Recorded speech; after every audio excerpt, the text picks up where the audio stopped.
PABA Boxing Gym doesn't look like much. The outside is a mishmash of metal, glass, and rust.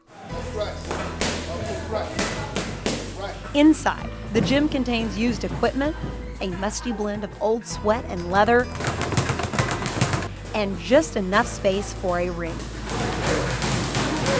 But for many of its participants, it's so much more. It's their own sanctuary, a place to escape the hardships of the Third Ward by learning how to throw jabs from a fighting preacher. Reverend Ray has been running the Progressive Amateur Boxing Association for almost 50 years, creating a tight-knit community for anyone willing to learn structure and discipline. Right. 3 hooks right. Inspired and assisted by his idols, Muhammad Ali and George Foreman, Martin opened his gym in 1969, providing his community with what Ali and the sport of boxing gave him, an opportunity to succeed.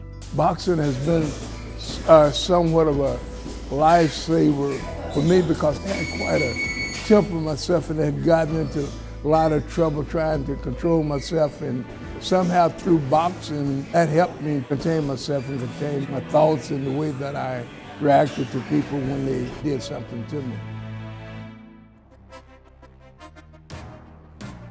And speaking of opportunities, Martin will never forget the one he got when he knocked down the People's Champ not once, but 3 times. Muhammad Ali, I don't know, for some reason took a liking to PABA and the work that we were doing. So when he was here to fight Jimmy Alex, he challenged me to a sparring match.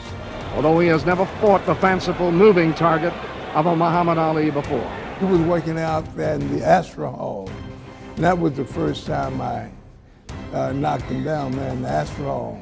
And when he came back to Houston to fight Buster Masters, I think it was. Ali, the white trunks, Mathis, the black trunks. He had heard about me going around bragging about, had knocked him down, and he went on the radio talking about what he's gonna do to that fighting preacher, and he gonna send me to heaven in round 7 and what have you. And if you keep talking jive, I'm gonna cut it to 5. It just so happened that night we was having a boxing show here at PABA, and everybody had heard him saying what he was gonna do on the radio, so the place was packed.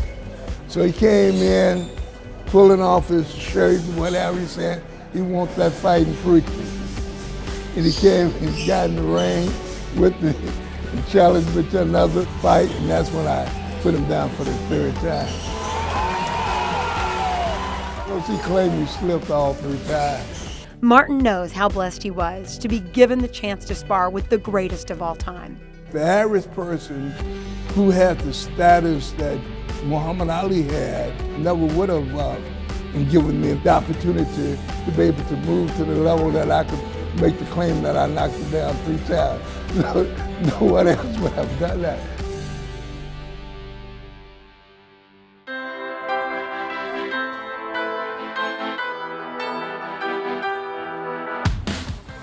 Martin's son, Ray Jr., has now followed in his father's footsteps, taking over the daily operations and continuing the vision his father had over 45 years ago.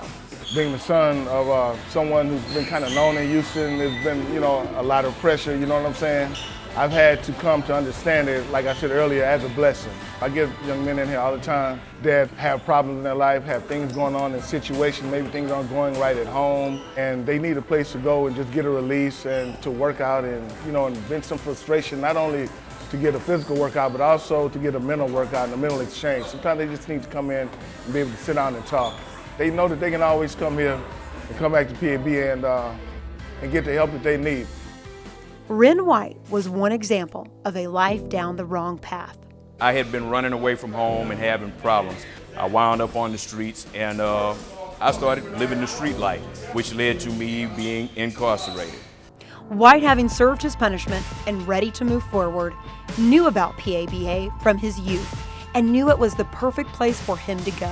Whenever I leave here, I don't have that frustration. This is very therapeutic for me. I'm able to get out a lot of my stress right here in this gym. But there was one problem. I really wasn't able to afford a gym membership. I told him, you know, no problem. You know what I'm saying? Just come on in and we'll work with you. Since Ray Jr. gave him a second chance a year ago, White made the most out of his opportunity. I feel like I'm in a good place. I'm slowly but surely getting my life on track, and I owe a lot of that to the Progressive Amateur Boxing Association, Reverend Ray and Ray Jr. Although the gym has yet to produce a champion, there are countless champions who learn to fight for themselves at Martin's gym. We cannot actually count how many young men and young girls have probably been saved from going to prison, from being on drugs, from even getting killed just by the Reverend keeping this gym open. We are all part of the same team. We all represent PABA, and at heart, we are all trying to get better. We come here, and when we take the gloves off, we can sit down and we can talk. I mean, after we just finished trying to beat each other up, we can actually sit down and have a good conversation with each other. Oh man, we old friends. Man, I'll see you tomorrow. And I love that about this place.